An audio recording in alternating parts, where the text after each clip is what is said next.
The Auburn Tigers headed back to Atlanta for the Peach Bowl, taking on UCF. And that one, Cole Cubelic here to fire us up, get us going for the day, to talk a little football and a little matchup. We're going to talk about the advantages in this one. One of the big things UCF has, nation's top scoring offense. They're undefeated, and you've got Scott Frost going to Nebraska. I don't know how much that plays into this game overall for the Auburn Tigers, obviously with their head coach out the door. But we'll start with UCF. What is the biggest advantage UCF has over Auburn? I think motivation. This is, you look at Auburn being in the SEC championship game, an opportunity to play their way into the college football playoff. Now you're not there.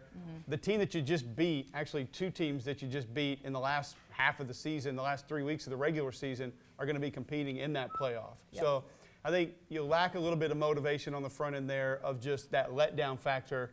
We thought we could be at a better spot than this. For Central Florida, this is a huge game. This is a team that can finish as the only undefeated team in Division I. They have a chance to really cap off a nice season, send Scott Frost off on a good note. But you brought up that note about coaching staff. A lot of these guys are going to go with him to Nebraska.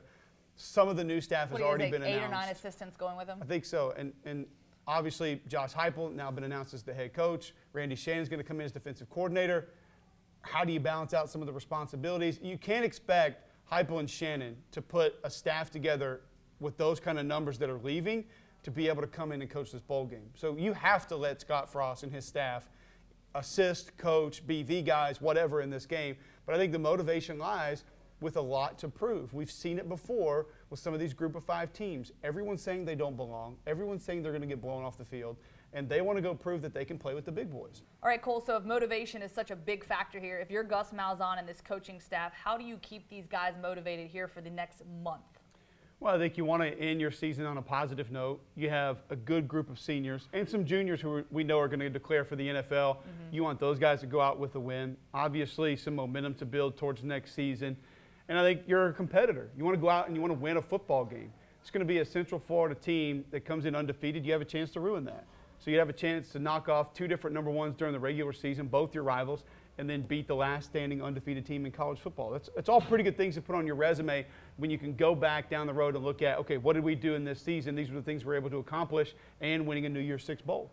All right, and when you look at Auburn, advantage for this Auburn football team against UCF, where do you pinpoint the biggest area that they, can consume this team? I know some of the issues coming out of this last football game, Kerryon Johnson's health, some of the mistakes that were made, not being able to get the push. But ultimately, if there's one area that you think they can really dominate, where is that? I think it's Auburn's defensive line. And they didn't have a great performance against Georgia, but they had looked so good throughout the rest of the season. This is not a great Central Florida offensive line. A lot of quick passes, a lot of quick ball distribution. McKenzie Milton can run the football at quarterback as well. He's a dual threat guy. They're going to take their shots down the field. He's not going to spend a ton of time in the pocket. But I do think that Auburn can disrupt up front and make him uncomfortable and put some hits. He's 170 pounds. You're talking about a 170-pound quarterback that's going to be taking hits from guys that are 280, 300, 320 pounds. So get some hits on the quarterback, rattle him early. I think that's where the big advantage lies for the Auburn Tigers. Cole Cubelic will be there covering the Peach Bowl in the ATL on New Year's Day. Looking forward to it. Thanks so much for all your insight. We appreciate it. So long.